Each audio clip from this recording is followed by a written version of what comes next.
Quando assim comentavam e discutiam, o próprio Jesus se aproximou e ia com eles. Mas os olhos deles estavam como fechados, de sorte que não o reconheceram. Então lhes perguntou: que palavras são essas que andando trocais entre vós? Eles, então, que estavam tristes, voltaram-se para aquele homem, aquele peregrino que se aproximava dele. Então disseram: és tu o único peregrino em Jerusalém que não soube das coisas que nela têm sucedido nesses dias? Ao que ele pergunta: quais? E eles disseram: as que dizem a respeito de Jesus, o Nazareno, que foi profeta, poderoso em obras e palavras diante de Deus e de todo o povo. Bem, e aí nós vamos continuando depois. Emaús era uma estrada que levava a um vilarejo, de onde haviam vindo muitos dos discípulos, dos seguidores de Jesus. Era um caminho íngreme, arenoso, uma estrada realmente muito dificultosa, por onde aqueles homens haviam percorrido um dia um caminho, que os levara a encontrar o seu mestre. Só que nesse contexto, aqueles homens estavam retornando para a sua aldeia, tristes, porque o seu sonho havia acabado.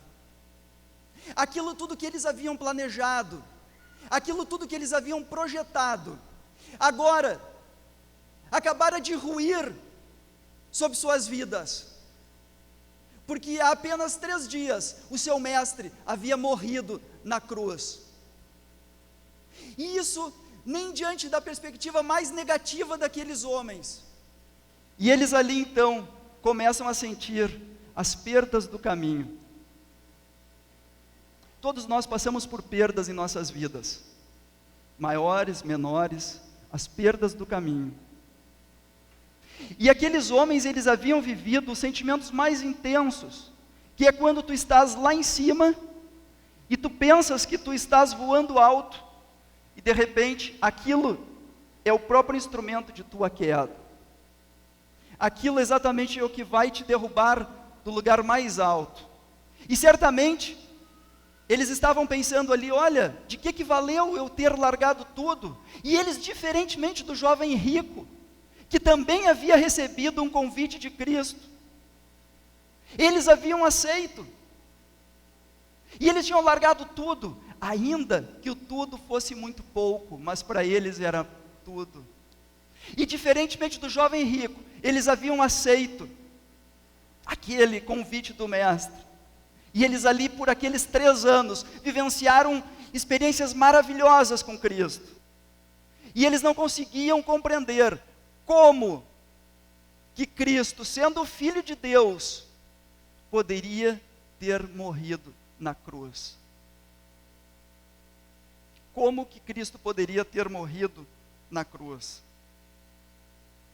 O sonho havia acabado, o sentimento de fracasso e de derrota tomava conta dos seus corações, e agora no caminho de Emaús, eles retornavam às suas rotinas, eles tentariam refazer as suas vidas, eles tentariam retomar aquilo que eles haviam deixado para trás, agora impactados pelo fato de que, quem sabe, eles nunca mais seriam as mesmas pessoas, e ali eles tentavam entender o que realmente havia acontecido. A questão é que, como diz lá em Salmos 30, versículo 5, o choro pode durar uma noite, mas a alegria vem pela manhã. O choro pode durar uma noite, mas a alegria vem pela manhã. Quando Jesus se aproxima deles, aquele mesmo Jesus que havia estado com eles tantas vezes, do qual eles haviam ouvido histórias maravilhosas, tinham presenciado milagres fantásticos, eles agora não poderiam enxergar a Cristo. Nossas Bíblias nos dizem que eles estavam impedidos, só que a questão é que eles estavam impedidos de enxergar a Cristo, porque eles não tinham fé para ver. Para que nós possamos enxergar a Cristo, nós precisamos ter fé. Você apenas vai enxergar a Cristo pelos olhos da fé. Esta talvez seja uma das principais lições que essa história nos coloca. O fato de que, quando você fecha os olhos para o mundo e começa a olhar em direção a Cristo, começa a permitir que aquilo possa ser uma possibilidade, todos os ensinos do Mestre possam ser uma possibilidade, você vai ver que você vai enxergar. Só que eles não enxergaram, porque eles não criam em Jesus. E aí Jesus, aquele peregrino que se aproximou dele, começa a perguntar: mas que coisas sucederam? De Jesus, você não ouviu falar de Jesus? Mas de que mundo tu és, peregrino? Então aquele peregrino diz para eles: fale-me mais. E aqui vem uma questão que eu adoro nessa história.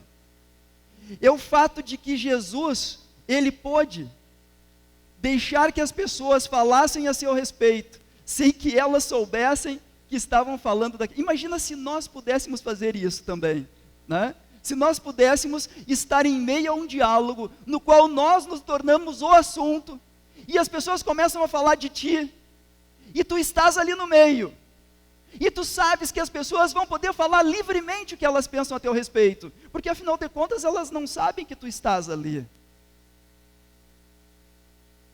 Fale mais. E aí, como é que era esse Jesus? Ele era o mestre de vocês? O que aconteceu? Uma televisão britânica teve uma ideia de criar um episódio do chefe secreto. O chefe secreto era alguém, o executivo ou o próprio proprietário, o próprio dono da empresa, que passava por uma transformação cuidadosamente realizada pela equipe técnica da rede de televisão. E essa pessoa era transformada para que não fosse reconhecida pelos seus empregados. Então essa pessoa, ela acabava se imiscuindo lá nas atividades dos seus empregados mais subalternos, pessoas que, quem sabe, de outra forma, jamais teriam acesso ao dono da empresa. E ali ele começava a travar diálogos com aquelas pessoas. Não apenas isso, ele começava também a trabalhar com aquelas pessoas. E ali ele começava a ter retornos. E ali ele começava, quem sabe, mesmo que ele tivesse tido uma infância pobre, mesmo que ele tivesse tido um início difícil, mas nós esquecemos rapidamente das coisas quando elas são difíceis, e nós acabamos lembrando das fáceis. E aqueles homens, aqueles executivos, aquelas executivas, começam a ver a dificuldade dos seus empregados, não apenas de vida, mas também as dificuldades de operacionalizar os instrumentos de trabalho da empresa. E alguns quadros chamaram a atenção pelo fato de que aqueles homens se defrontavam com a dificuldade de vida das pessoas e a forma como os pobres eram solidários. Ali aqueles proprietários das empresas viam que muitas vezes os seus empregados, piores remunerados, se cotizavam e compravam geladeiras para, quem sabe, uma funcionária que tinha filhos pequenos e não tinha onde refrigerar sequer o mamar das crianças. Ali aquele homem pôde ver que pessoas também, diferentemente do que ele pressupunha, quem sabe, porque quem sabe ele já foi pensando que as pessoas iriam falar mal da empresa, que as pessoas iriam dizer que essa empresa não me paga tudo o que eu mereço, essa empresa não me reconhece.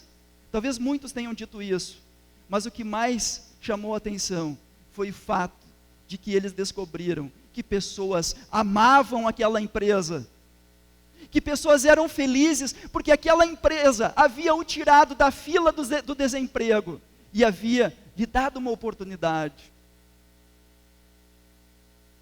Pessoas que viviam em condições tão difíceis, mas o que mais chocava é que aquelas pessoas eram felizes. Como que você pode ser feliz em meio à dificuldade? E aquele homem que se escondia, o chefe secreto, ele pôde constatar que as pessoas, mesmo em meio àquela situação, viviam e muitas delas eram felizes porque elas entendiam as circunstâncias da vida como algo que nós possamos estar constantemente em melhora, constantemente indo adiante. Sabem, nós muitas vezes podemos pensar que nós não seremos reconhecidos, que nós não tem ninguém nos olhando.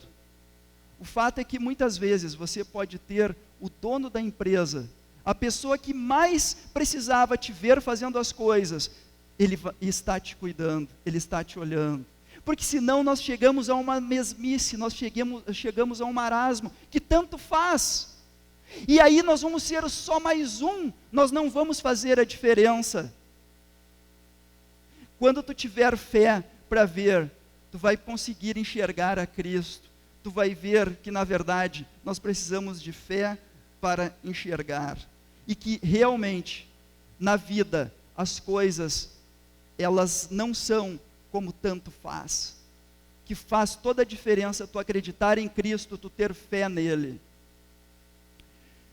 Quando eu estava estudando para concurso público, muitas vezes, eu me deparava num momento, num contexto, que para mim era o mais emblemático de todo aquele contexto que eu estava envolvido. Sabem qual era? Era assim, quando eu estava aguardando para entrar na sala para fazer a prova. Porque ali junto comigo estavam milhares de candidatos. E apenas uns 20, 50 seriam aprovados no final, no máximo, do concurso. E eu olhava para aqueles 8 mil, 5 mil candidatos, e eu ficava pensando, eu preciso de um favor de Deus, eu preciso de uma ajuda de Deus. Mas ao mesmo tempo, eu pensava que eu era apenas mais um, e como de fato eu era apenas mais um. E por que Deus iria prestar algum favor especial para mim, se ali também existiam tantas outras pessoas boas? E qual a diferença então que fazia, ao eu estar nos minutos prévios da prova, orando e pedindo a Deus, Senhor me ajuda, e eu olhava para o lado e estava uma pessoa ali que me parecia também uma boa pessoa. E aí eu chegava e dizia para Deus, mas Senhor, tem uns aqui que são até ateus, tem uns aqui que são até ateus, eles não gostam de Ti, Senhor, o Senhor tem que ajudar a mim. O Senhor pode fazer com que eu lembre do que eu estudei, o Senhor pode fazer com que caia o que eu estudei, o Senhor também pode, o Senhor tem poder, o Senhor pode intervir em meu favor junto ao examinador, que o examinador goste da minha letra, que ele goste da forma que tudo isso o Senhor pode fazer por mim. Não esquece. E aí nesse contexto, foi que de repente, eu pensei, a forma como eu estava ali, e foi mais ou menos assim, eu acabei perdendo como advogado um grande cliente, e eu fiquei tão deprimido, que acabou que eu não tinha recursos suficientes num determinado momento, eu estava lá na bancarrota, e eu estava triste, deprimido na minha casa, e eu estava ali, tinha chorado bastante pelas circunstâncias, e tu sabe quando tu está deprimido, tu não tem vontade para fazer nada, tu não tem vontade para sair da tua casa, tu não tem vontade para estar com ninguém, tu não tem vontade para nada, porque afinal de contas, tu estás deprimido. E eu estava nessa situação, e eu olho para a prateleira, estava lá um livro grosso, daqueles que param em pé, cerca de 600 páginas. O nome do livro, alguns de vocês devem ter lido, aqueles que não leram, recomendo, se chama O Grande Conflito do Século. Já que eu estava deprimido mesmo, ou eu iria ficar com toda a minha mágoa, com todo aquele sentimento de frustração, de derrota, ou então eu ia pegar e ler aquele livro que eu nunca tinha lido na minha vida. E de repente eu começo a ler aquele livro, e eu começo a ver que a leitura vai fluindo, e o resultado foi que eu li o livro muito mais rápido do que eu pensava que eu pudesse lê-lo. E aí veio algo assim, instintivo, que nós sabemos que não é, mas para aqueles nossos amigos que ainda não têm fé suficiente para entender, para ver a Cristo, digamos que tenha sido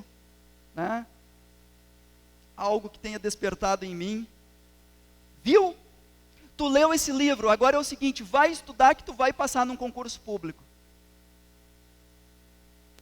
E aquilo me fez mudar a perspectiva. E quando eu estava lá na prova, com todos os outros candidatos, eu dizia para Deus: Senhor, o Senhor me bota aqui.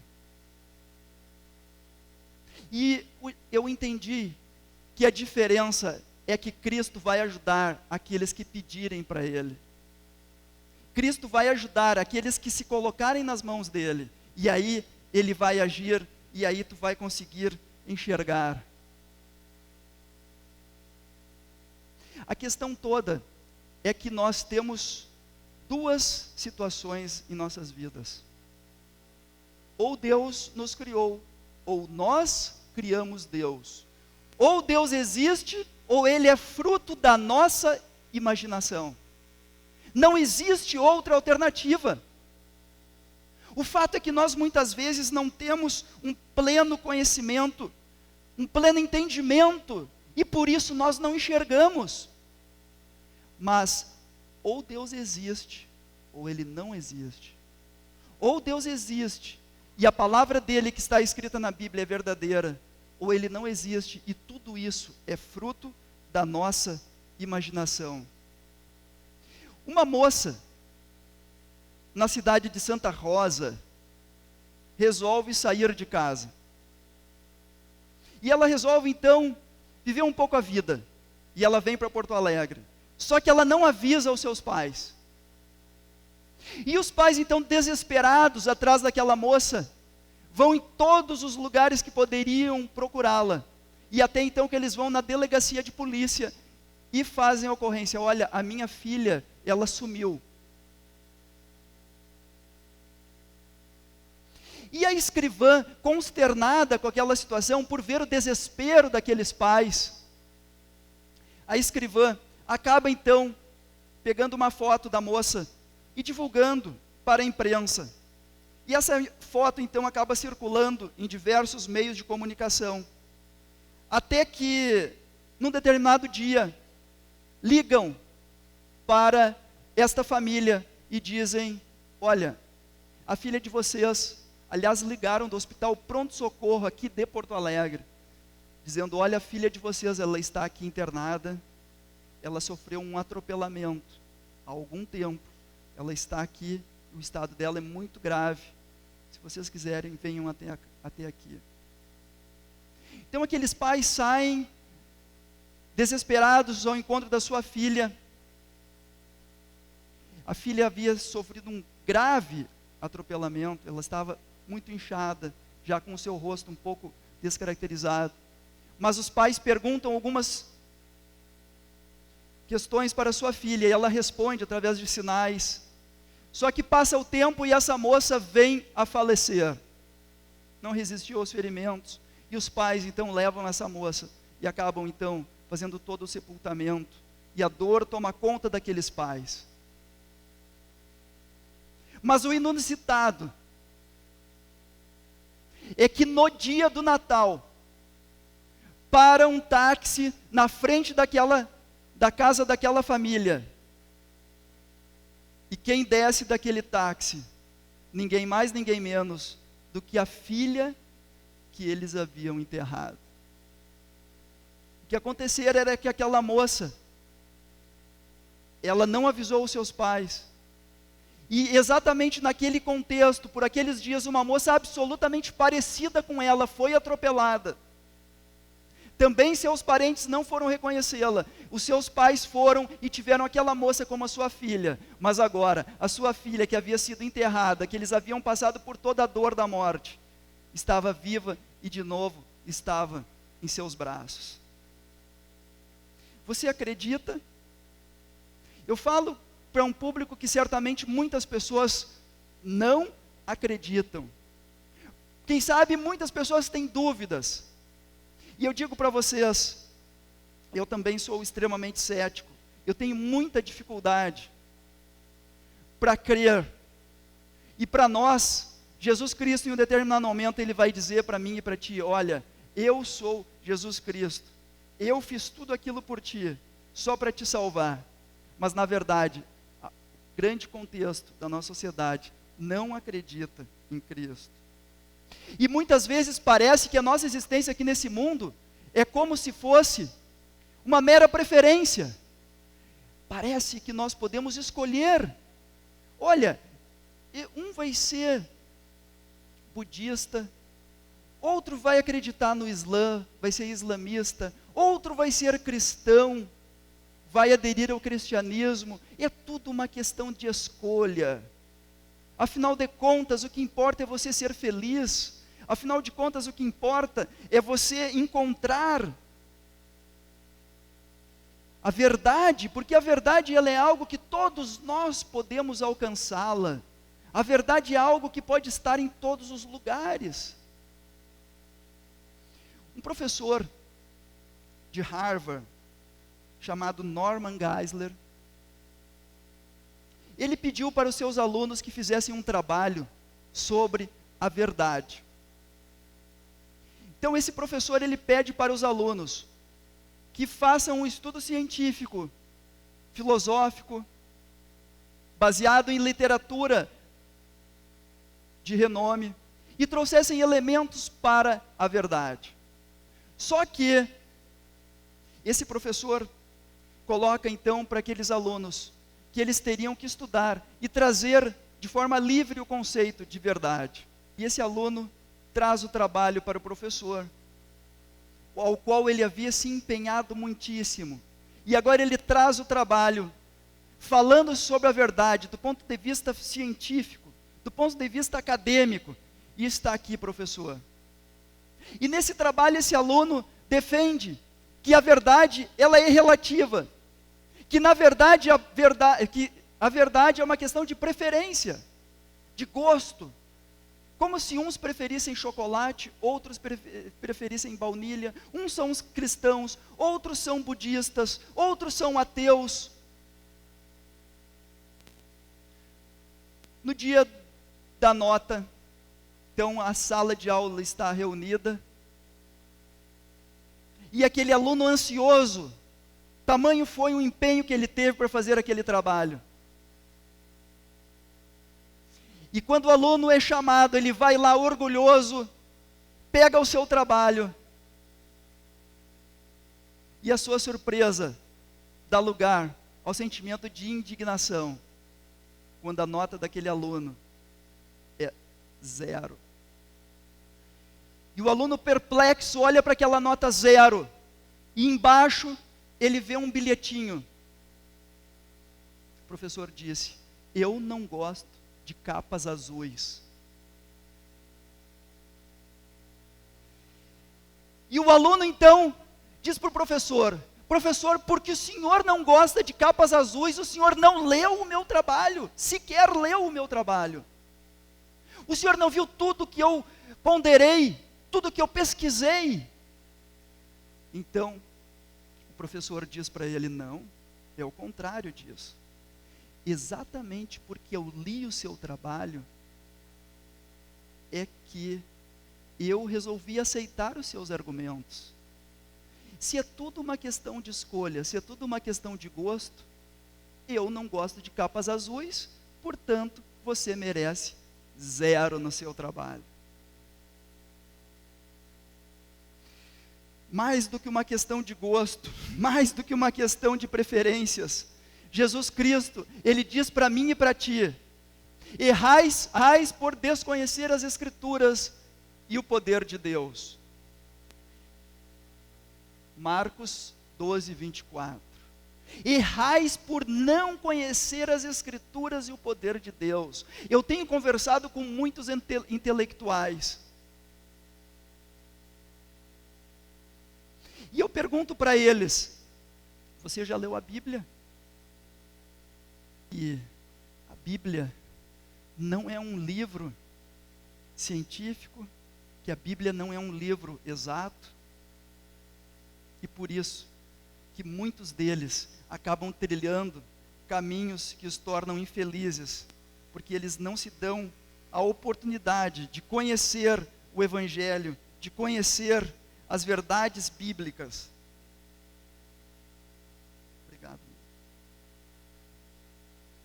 Nós, muitas vezes, acabamos pensando que nós somos as pessoas mais capazes E é muito fácil quando nós olhamos para a história e nós começamos a ver, olha, mas na verdade, o sentimento hoje religioso é algo que nos faz errar tanto quanto os homens das cavernas, que acreditavam que o relâmpago era Deus e que o trovão era a sua voz.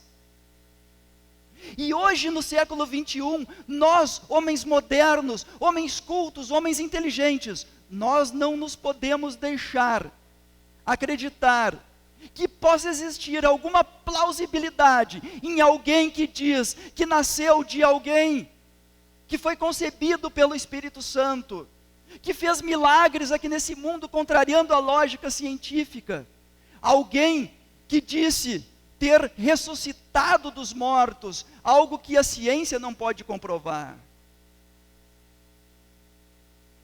Mas na verdade, Jesus Cristo, ele é muito duro quando ele diz lá no versículo Lucas 24,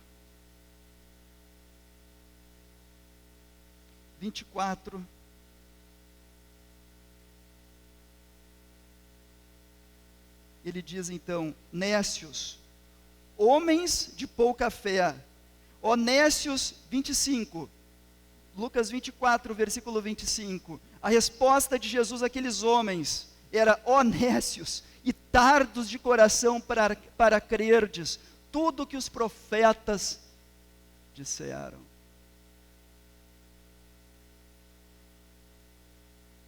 Só que a ciência, cada vez mais, ela comprova que existe plausibilidade no Evangelho. Talvez um dos momentos mais felizes da minha vida foi quando, e a gente muitas vezes aqui no Brasil, nós temos muito aquela concepção de que ou tu é cientista ou tu é crente. O que me chama a atenção é que muitas vezes nos Estados Unidos, você ainda é respeitado por você ser crente. Aqui no Brasil, ou você é cientista, ou você tem fé. Até porque nós estamos mais próximos da escola europeia. Mas mesmo assim, se nós formos ver, a arqueologia, ela comprova de uma forma contundente, de uma forma efetiva, os escritos bíblicos. No Museu de Londres, existe um setor no qual nós podemos entender a história da Mesopotâmia. E ali nós podemos ver que existem registros históricos que comprovam tudo o que está escrito na Bíblia. Agora, em algum grau, vai ser uma questão de fé. Só que também é uma questão de fé para tu não creres em Deus. Tu também vais ter que ter fé, porque não existe prova da não existência de Deus. E também, de uma forma muito clara, muito evidente, nós vamos ter que ter fé para não acreditarmos em Deus. Então, na verdade, nós vamos ter que recorrer àquilo que Jesus Cristo diz. Ou você pode passar por favor? Pode deixar aí. Ou você tem fé para crer, ou você é nécio. O conceito de nécio é alguém que é ignorante, alguém que é imprudente, alguém que não é razoável. Esse é o conceito de nécio. E Jesus Cristo, ele de uma forma firme, de uma forma forte, ele diz, ó nécios, que não têm fé para crer, porque se vocês tivessem crido, vocês já teriam visto que eu sou o mesmo Messias, o mesmo Mestre, que acompanhou vocês aqui por 3 dias, e eu havia dito que eu iria ressuscitar, só que vocês não acreditaram, vocês preferiram crer nos seus próprios conceitos, naquilo que vocês acreditam que é possível. Quem sabe eu e tu, nas nossas vidas, nós passamos o tempo todo pensando naquilo que é possível de acontecer de acordo com o nosso próprio poder.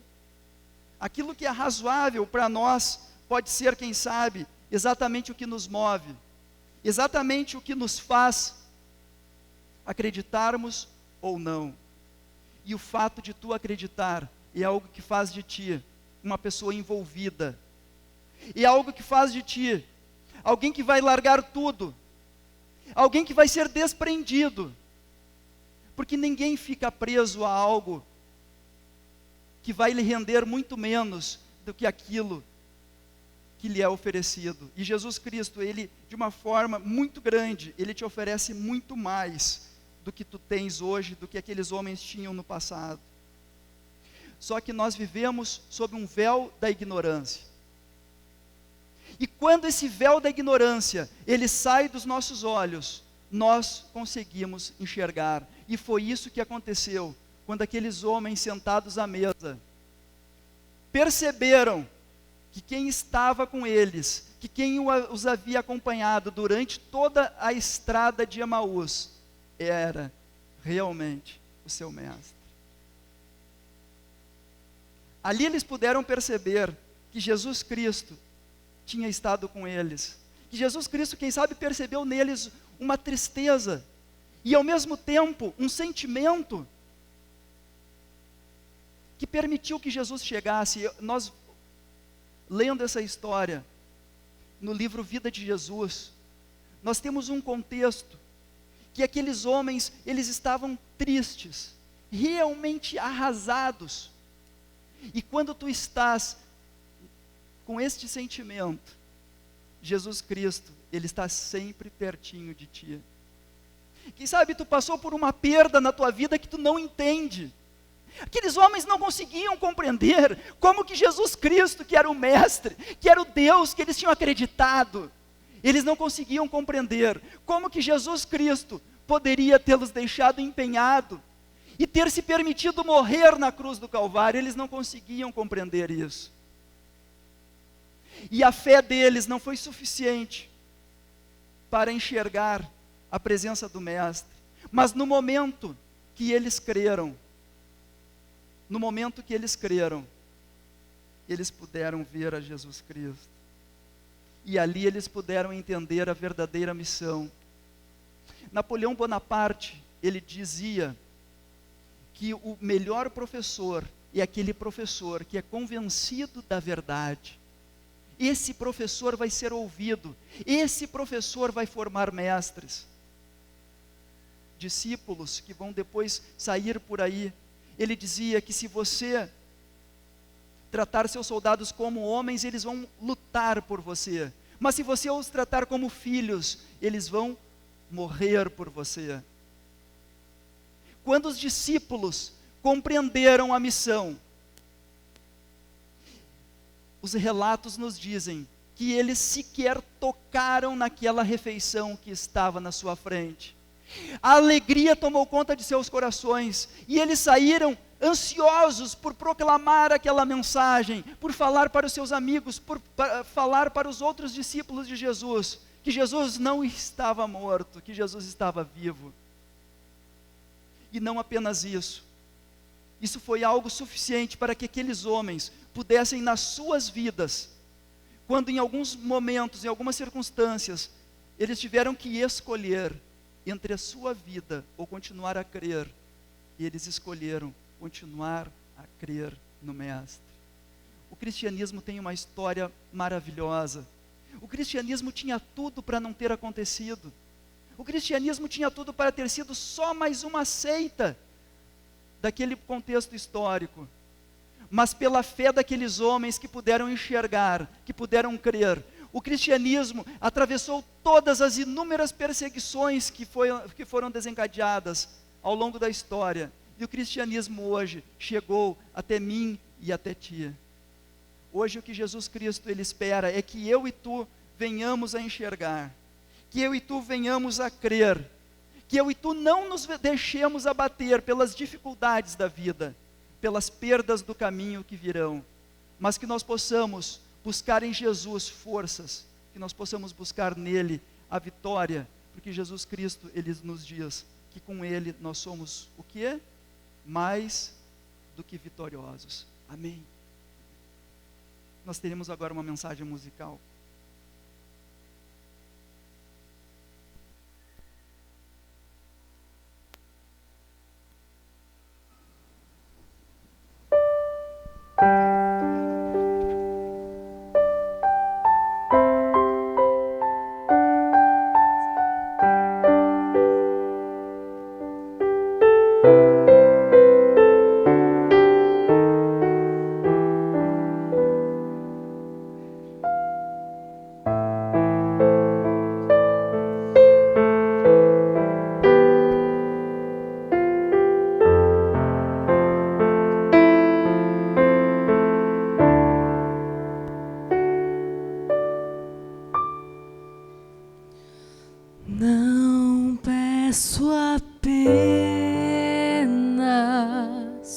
pelo pão. Não peço apenas por um mundo sem conflitos. Não peço apenas proteção. Não peço apenas paz ao coração aflito. Não vou pedir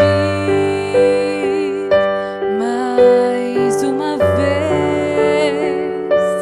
que a minha vida seja isenta de fracassos, mas vou ficar bem junto a ti e nunca mais fugir pra longe dos teus braços.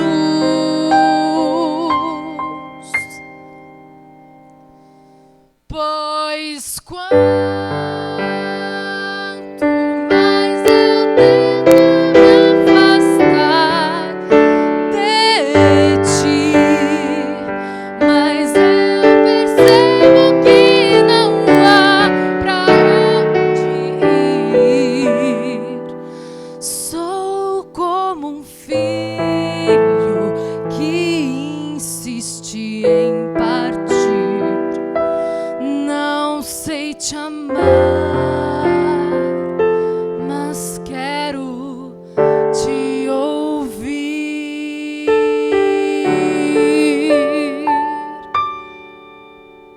Me ensina a dar somente um passo cada vez. Quando eu quiser de novo andar na tua frente, me ensina a confiar. Me ensina a descansar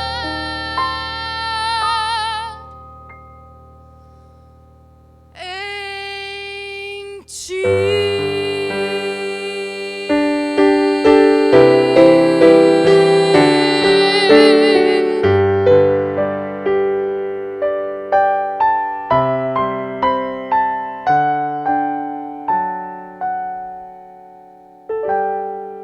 Amém.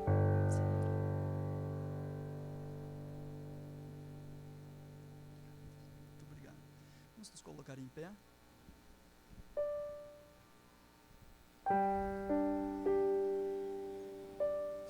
Ó querido Deus, muito obrigado, Senhor, porque um dia Jesus Cristo veio aqui nesse mundo, porque um dia Jesus Cristo deixou o céu para vir aqui em caminhos sinuosos, pedregosos, areosos, e que muitas vezes, Senhor, fizeram de tudo para que ele caísse, mas ele venceu, ele ressuscitou, e ele está vivo, olhando por cada um de nós.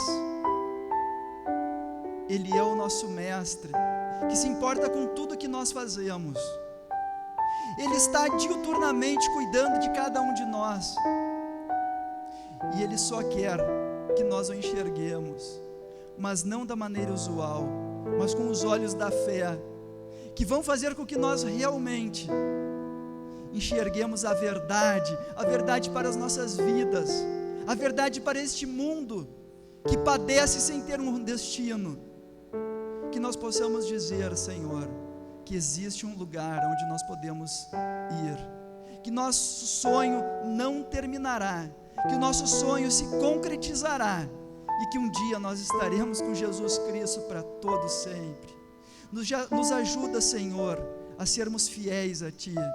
Nos ajuda a sermos pessoas que nos colocamos integralmente em Tuas mãos, e que nós possamos, Senhor, tal como aqueles discípulos, saírem por esse mundo proclamando que Jesus Cristo é um Deus vivo, que Jesus Cristo é um Deus eterno, e que um dia, muito em breve, nós o veremos face a face, nós estaremos com Ele para todo sempre. Te rogamos, nos méritos de Jesus Cristo, nosso Senhor e Salvador. Amém.